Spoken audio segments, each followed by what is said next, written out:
السلام علیکم ورحمۃ اللہ وبرکاتہ۔ اعوذ باللہ من الشیطان الرجیم، بسم اللہ الرحمن الرحیم۔ فدعا ربہ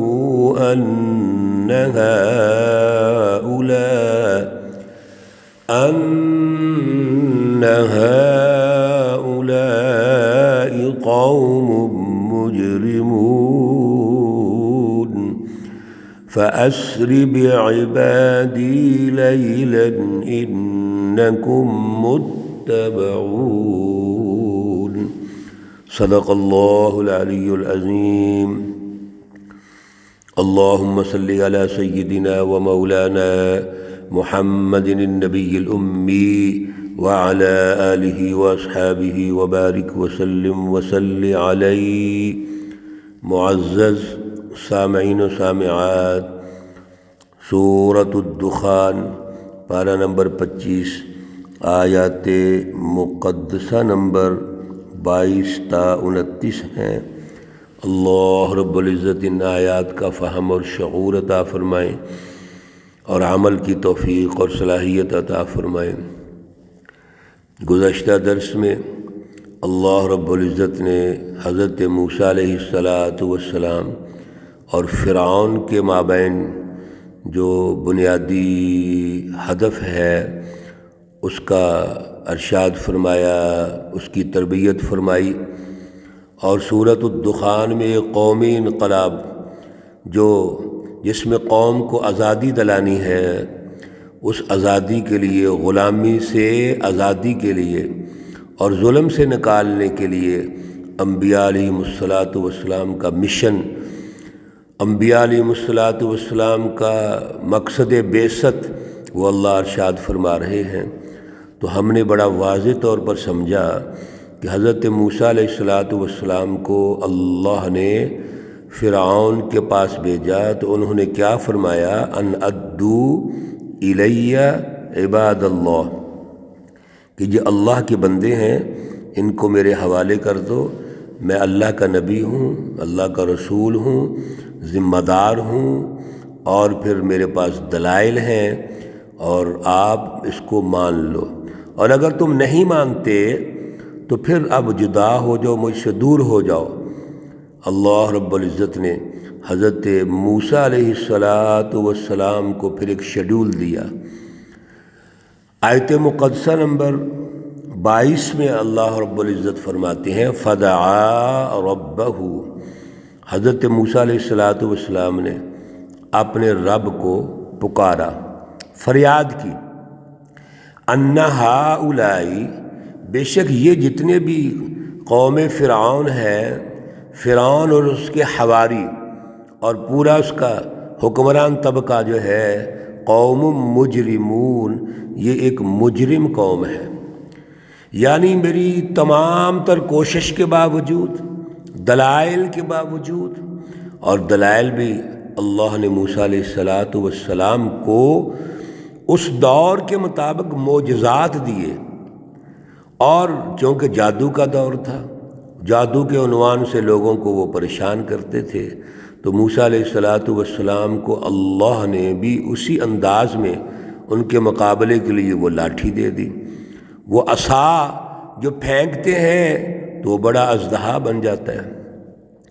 تو گویا اللہ نے دلائل تو دیے لیکن فرعون مانا ہی نہیں۔ اس کا جو حکمران طبقہ مفاد پرست ہے، جس نے ظلم کا نظام قائم کیا ہوا ہے، اس وہ تسلیم نہیں کرتا۔ اور یہ ایک ظالم کیسے تسلیم کریں گے؟ آج کے دور میں بھی دیکھ لیں، جنہوں نے ظلم کے نظام قائم کر کے حکومتیں قائم کی اور ان حکومتوں کے ذریعے سے بینک بیلنس بنایا، آج وہ اس سے کیسے جدا ہو سکتے ہیں؟ وہ مر جائیں گے، ضلالت اختیار کریں گے، دنیا میں ان کی تذلیل اور توہین بھی ہوگی، اور اللہ رب العزت دنیا میں بھی ان کو رسوا کریں گے، آخرت میں بھی کریں گے۔ لیکن اس سسٹم سے علیحدہ نہیں ہوتے وہ، بلکہ وہ اس سسٹم کو قائم رکھنے کے لیے ہر ہتھ کنڈا استعمال کرتے ہیں۔ وہ اللہ رب العزت کی کلام مقدس کو استعمال کریں گے، مذہبی ہونے کے ناطے سے مختلف لیبل لگائیں گے، رفع عامہ کا لیبل، انسانیت کا لیبل، مذہب کا لیبل، یہ لگا کر وہ انسانوں کو غلام رکھنا چاہتے ہیں، اس ظلم کے سسٹم کو قائم رکھنا چاہتے ہیں۔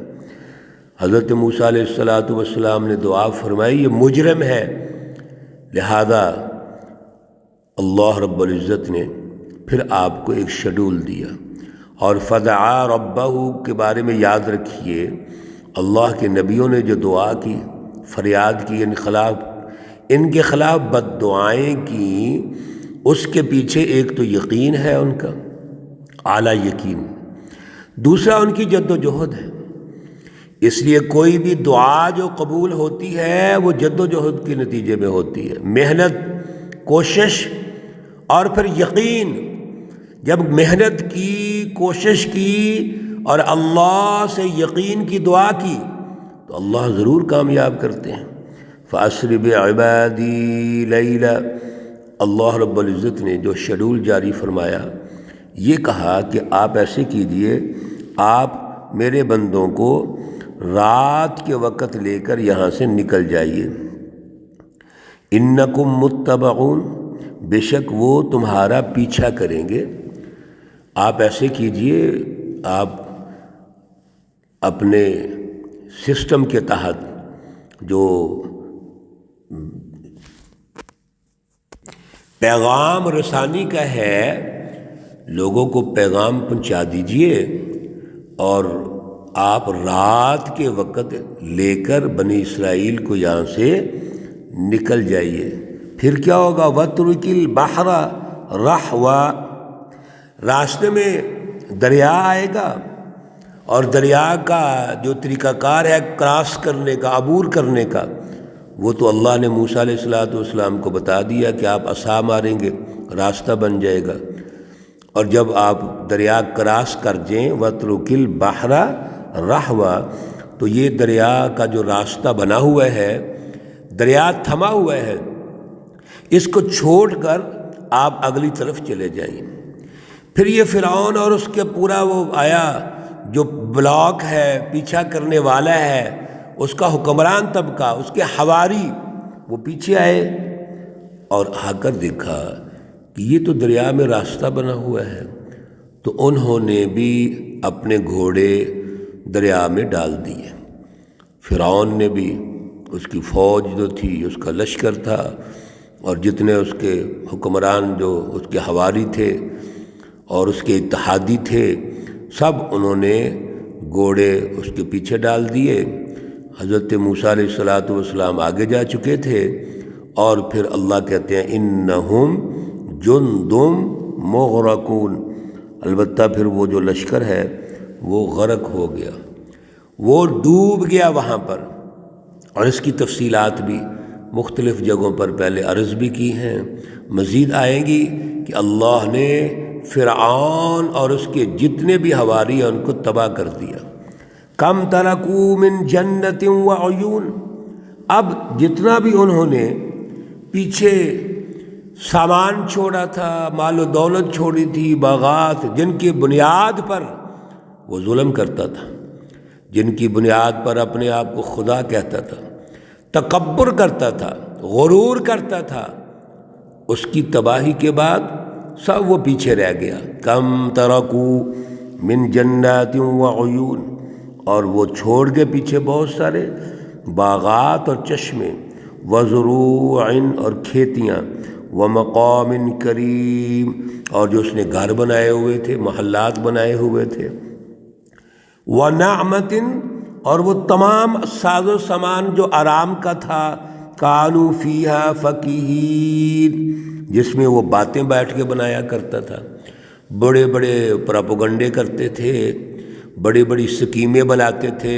تدبیریں کرتے تھے، سب کچھ وہ چھوڑ گئے۔ کذالک، اللہ فرماتے ہیں سبحان اللہ، بڑے خوبصورت انداز میں اللہ کہتے ہیں کذالک، اسی طرح یہ ظالم حکمران جب عیاشی کرتے ہیں اور عیاشی کا سامان کرتے ہیں اور پھر خفیہ ملاقاتیں کرتے ہیں، جاسوسی کے نظام بناتے ہیں، تدبیریں کرتے ہیں۔ اللہ کہتے ہیں کذالک، جب یہ تباہ ہوتے ہیں تو اسی طرح وَأَوْرَثْنَاهَا قَوْمًا آخَرِينَ، اور ہم ان کا جتنا بھی یہ ساز و سامان ہے دوسری قوم کے ہاتھ لگا دیتے ہیں۔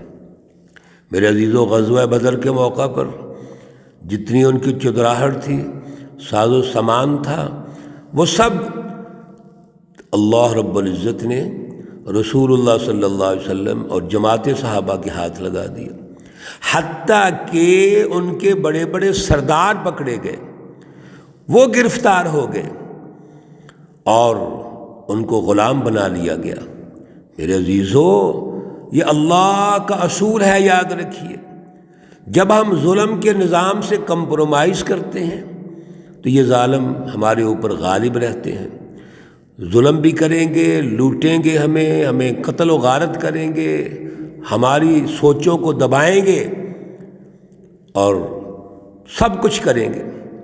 لیکن جب ہماری جد و جہد اور محنت سے انبیاء علیہ السلام نے جیسے کیا تو انبیاء کامیاب ہوتے ہیں، اور آج سچی جماعتیں کامیاب ہوں گی تو ہر چیز ان کی ان سچی جماعتوں کو مل جائے گی۔